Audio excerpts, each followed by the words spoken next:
Baik, Assalamualaikum warahmatullahi wabarakatuh. Alhamdulillahirabbil alamin wassalatu wassalamu ala asrofil anbiya'i wal mursalin wa ala alihi washabihi rasulillahi ajmain. Amma ba'du. Pertama-tama marilah kita panjatkan puja dan puji syukur kepada hadirat Allah yang Maha Kuasa karena pada saat ini kita masih diberikan nikmat kesehatan dan kesempatan sehingga kita dapat mengikuti mata perkuliahan pedagogi kejuruan. Sebelumnya, saya mohon maaf yang sebesar-besarnya karena saya tidak dapat melakukan metode teaching langsung kepada para mahasiswa ataupun siswa-siswa untuk materi yang ingin saya sampaikan. Saya menggunakan aplikasi Campower, yaitu aplikasi yang mana materi langsung lewat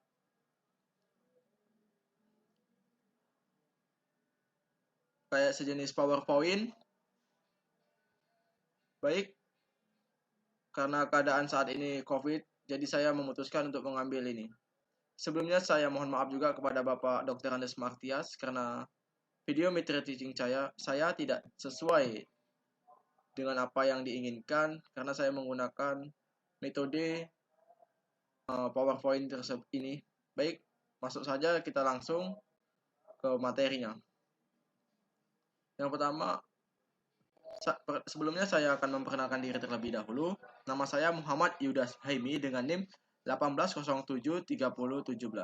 Dalam video metode teaching saya ini, saya akan mengulas atau mengupas tentang sistem pelumasan pada kendaraan. Sebelumnya sampai sini mungkin para mahasiswa dan siswa-siswa sudah paham apa itu sistem pelumasan. Yang mana itu sangat urgent atau paling penting dalam komponen kendaraan. Langsung saja ke materinya. Di sini saya akan mengulas sedikit tentang sistem pelumasan, yang mana sistem pelumasan adalah suatu sistem pemeliharaan atau perawatan terhadap perangkat mesin yang selalu menampilkan masalah-masalah gerak, gesekan, dan panas yang ketiga proses tersebut paling erat berhubungan dan memegang peranan penting dalam masalah kestabilan mesin.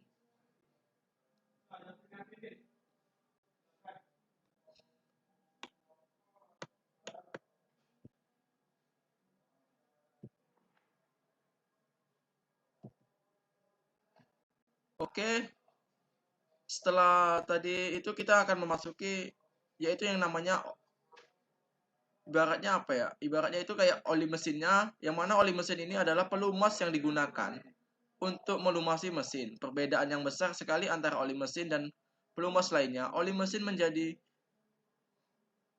kotor dengan adanya karbon asam dan zat koloran lainnya dan pembakaran. Di sini juga saya akan sedikit syarat-syarat dari oli mesin, yaitu sebagai pelumasan bersifat pendingin, sebagai perapat dia bisa sebagai pembersih mesin dan juga sebagai penyerap tegangan. Mungkin sampai ini mahasiswa masih bisa untuk memahami makna dari sistem pelumasan ini. Kita lanjut dengan membahas tentang gear oil.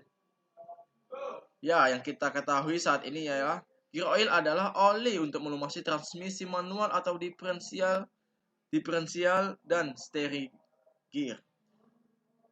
Karena di sana menimbulkan gesekan disertai tenaga interaksi fisik antara objek dan gesekan selalu mengakibatkan keausan. Permukaan gear adalah subjek gesekan akibat slip dan gesekan akibat putaran.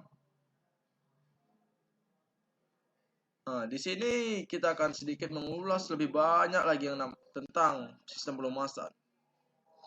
Sistem pelumasan tentang kekentalan sesuai mempunyai kemampuan memikul beban dan tahan terhadap panas oksidasi.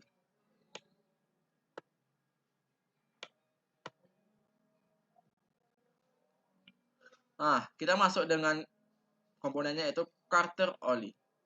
Di mana carter oli ini atau oli valve atau biasa juga disebut carter adalah komponen berbentuk bak atau tempat medianya untuk menampung sebuah pelumasan seperti oli.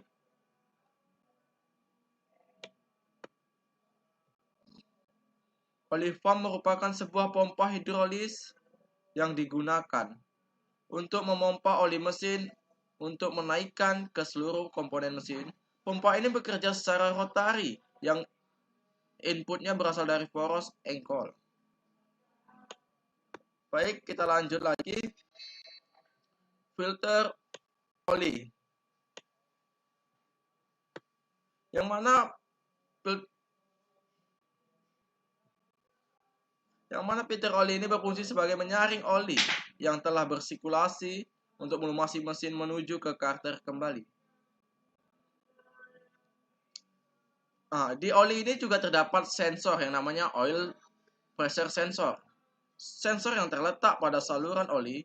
Setelah pompa ini bertujuan untuk mendeteksi tekanan oli, mesin yang keluar dari pompa. Sensor ini bisa menandakan dua hal, yakni kesehatan pompa dan volume oli mesin.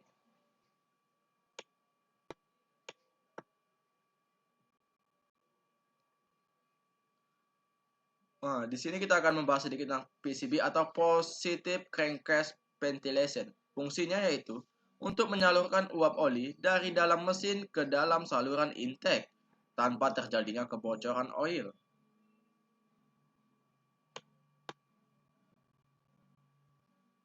Ya, di sini ada pun komponen terakhir dari oli yang paling penting adalah oli atau lubricant sebagai media pelumasnya.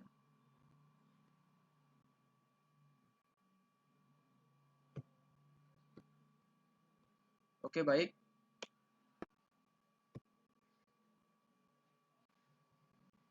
Di sini kita akan membacakan skemanya atau langkah. Ada crank grip, gear and grip, valve lifter valve steps. Mungkin di sini kita akan sedikit membahas tentang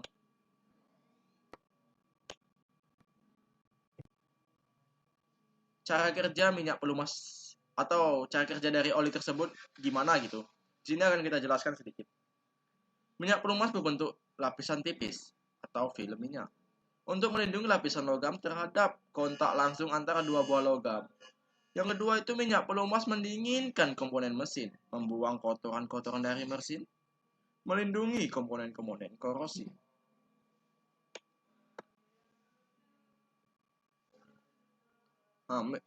Di sistem baik dari para mahasiswa, di sini saya sedikit juga akan menjelaskan tentang macam-macam metode pelumasan.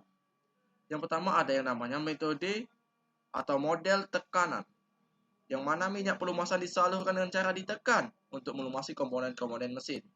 Mungkin ini sudah sedikit ada dari sebagian mahasiswa kita yang sudah tahu gimana sih model tekanan ini gitu.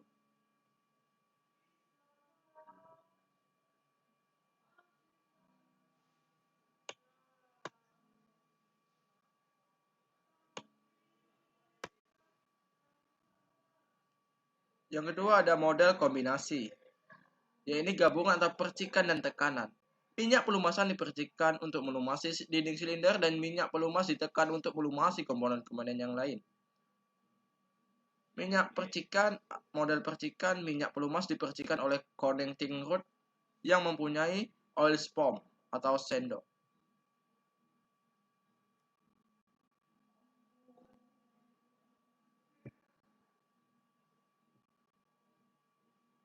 Mungkin sampai sini saya sedikit untuk menyimpulkan,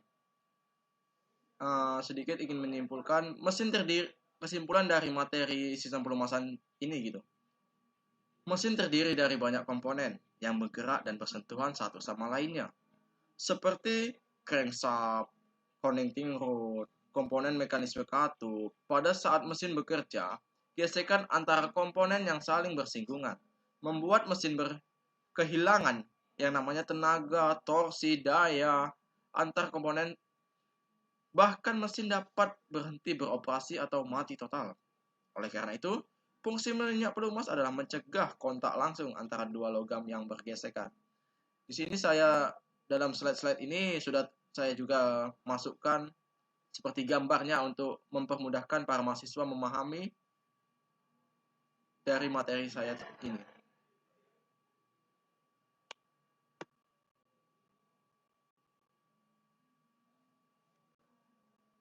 Mungkin materi dari saya cukup sampai di sini saja. Sebelum saya mengakhiri pembahasan materi dari ini, saya ingin memberikan tugas sedikit kepada para mahasiswa tentang pelumasan ini. Yang pertama itu tugasnya yaitu para mahasiswa mencatat cara kerja dari sistem pelumasan ini, kemudian menganalisanya dan mendiagnosa serta cara memperbaikinya bagaimana. Nah, mungkin sampai sini para mahasiswa sudah paham dengan tugasnya.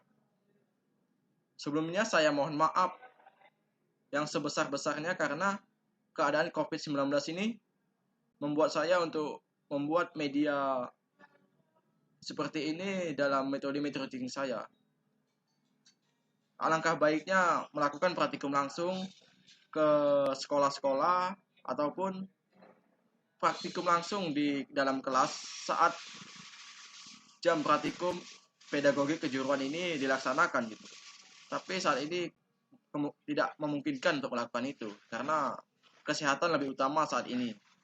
Dan saya mohon maaf juga kepada Bapak Dr. Andes Martias dan saya ucapkan terima kasih. Wassalamualaikum warahmatullahi wabarakatuh.